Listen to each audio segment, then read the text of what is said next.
আসসালামু আলাইকুম। আজকে রান্না হচ্ছে মহিষের হার্ট বা বিসমিল্লা। তো সেটা রান্না করার জন্য আমি কিউব করে আলু কেটে নিয়েছি আর বিসমিল্লাটাকে কেটে ভালোভাবে ধুয়ে নিয়েছি।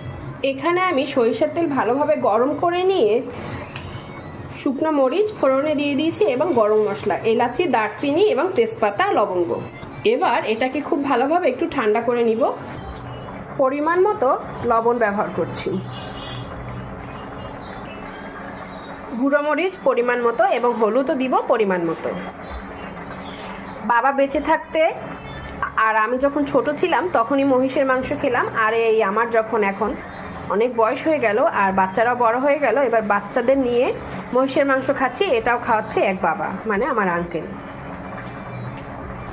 আমার বাবা তো মরেই গেছে, আর আল্লাহ তাআলার তরফ থেকে আর একজন বাবা ছোটবেলা থেকেই ছিল পাশাপাশি ওই বাবার। তারপরে এখন তার ভূমিকা আরও অনেক বেশি। জন্ম দিলেই যে শুধু বাবা হয় বিষয়টা কিন্তু তা না।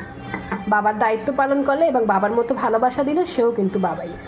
তবে সব থেকে বেশি ভালো লাগতো সবাই মিলে একটু সময় করে থেকে গিয়ে সবাই মিলে একসাথে রান্না করে খেলে বেশি ভালো লাগতো, কিন্তু সময়ের অভাবে আর থাকতে পারলাম না।